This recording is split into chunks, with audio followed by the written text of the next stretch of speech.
복된 금요일 아침입니다. 신성 목사입니다. 오늘 우리가 함께 볼 말씀은 열왕기하 2장 말씀입니다. 6절부터 14절까지 말씀 보겠습니다. 엘리야가 엘리사에게 말하였다. 나는 주님의 분부대로 요단강으로 가야 한다. 그러나 너는 여기에 남아 있거라. 그러나 엘리사는 주님께서 살아계심과 스승께서 살아계심을 두고 맹세합니다. 나는 결코 스승님을 떠나지 않겠습니다. 하고 말하였다. 그리하여 두 사람은 함께 길을 떠났다. 예언자 수련생들 가운데서 50명이 요단강까지 그들을 따라갔다. 엘리야와 엘리사가 요단강가에 서니 따르던 제자들도 멀찍이 멈추어 섰다.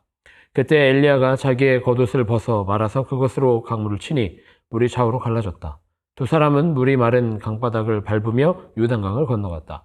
요단강 맞은 쪽에 이르러 엘리야가 엘리사에게 말하였다. 주님께서 나를 데려가시기 전에 내가 내게 어떻게 해주기를 바라느냐? 엘리사는 엘리야에게 스승님이 가지고 계신 능력을 제가 갑절로 받기를 바랍니다. 하고 대답하였다. 엘리야가 말하였다. 너는 참으로 어려운 것을 요구하는구나. 주님께서 나를 너에게서 데려가시는 것을 내가 보면 내 소원이 이루어지겠지만 그렇지 않으면 그것이 이루어지지 않을 것이다. 그들이 이야기를 하면서 가고 있는데 갑자기 불병거와 불말이 나타나서 그들 두 사람을 갈라놓더니 엘리야만 회오리 바람에 싣고 하늘로 올라갔다. 엘리사가 이 광경을 보면서 외쳤다. 나의 아버지, 나의 아버지, 이스라엘의 병거이시며 마병이시여. 엘리사는 엘리야를 다시는 볼 수 없었다.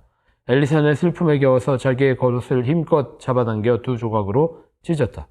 그리고는 엘리야가 떨어뜨리고 간 겉옷을 들고 돌아와 요단강가에 서서 엘리야가 떨어뜨리고 간 그 겉옷으로 강물을 치면서 엘리야의 주 하나님, 주님께서는 어디 계십니까? 하고 외치고 또 물을 치니 강물이 좌우로 갈라졌다.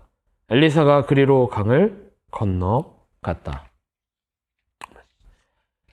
네, 지난밤 안녕히 주무셨습니까? 어제 밤에는 그래도 조금 선선한 날씨, 비교적 선선한 날씨였던 것 같습니다. 이번 한 주 건강하셨으리라고 믿습니다. 오늘 하루도 이 한 주 마무리 잘 하실 수 있도록 주님의 은혜로 충만한 베델교회 모든 성도들 되시기를 바랍니다. 오늘 우리가 함께 보고 있는 말씀은 열왕기하 2장 말씀에 아주 우리에게 유명한 말씀입니다. 엘리야와 엘리사. 엘리야가 들림받는 장면, 회오리 바람을 타고 하나님의 부르심을 받은 장면이 나오는 것이 바로 열왕기하 2장의 말씀입니다.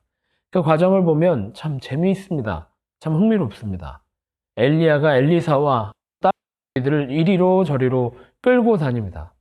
결국에는 엘리사와 함께 있을 때 하나님께서 엘리야와 엘리사 가르셨고 엘리야를 하나님 곁으로 부르셨습니다. 그것이 바로 열왕기하 2장의 말씀입니다. 우리는 이 말씀을 보면서 엘리야에 집중하는 경향성이 있습니다. 하나님의 부르심을 받은 엘리야, 죽지 않고 하나님 앞에 나아간 엘리야. 그렇게 우리는 엘리야에 집중합니다. 그런데 우리가 집중해야 할 것은 엘리사와 또 엘리야를 따르던 무리들입니다.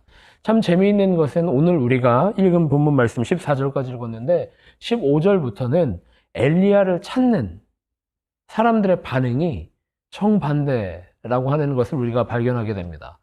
엘리사는 엘리야가 부름받음, 승천한 것을 목격하였고 또 인지하게 되었습니다. 하나님의 부르심을 받았구나. 이제 내가 그 부르심을 보았으니 내 능력을 곧 받겠다라는 담대함을 얻게 된 것입니다. 하지만 엘리사를 제한 나머지 사람들은 엘리야를 찾아다니느라 정신이 없습니다. 더 나아가서 이 제자들 10명이나 되는 엘리야를 따르는 무리들은 엘리야를 찾다가 또 그곳에도 집중하지 못하고 그 지형의 그 지역의 이슈들, 토픽들을 주워 담아와서 엘리사에게 보고하는 내용, 그것이 바로 열왕기하 2장 말씀이다라는 겁니다. 열왕기하 2장, 엘리사에 집중할 필요가 있는데 엘리사가 왜 능력의 선지자가 될 수 있었는지 열왕기하 기자는 아주 분명하게 기록하고 있습니다. 여러분 발견하셨나요? 엘리사는 집중하고 준비하였던 것입니다. 하나님의 때를, 하나님의 일하심을 기대하고 준비하며 집중하고 있었다라는 겁니다. 아주 정확하게 나와 있죠. 엘리사가 엘리야에게 그렇게 간청합니다. 내가 스승님의 능력에 갑절을 받기를 원합니다. 항상 마음에 품고 있었던 것입니다. 하나님께서 엘리야를 들어 쓰시고 엘리야가 능력의 선지자였다라는 보면 또 하나님의 부르 엘리야로서 주님께서 사용하시고 주님께서 능력 주시는 주님의 일꾼이 되기를 항상 기대하고 준비하고 집중하고 있었다라는 것입니다.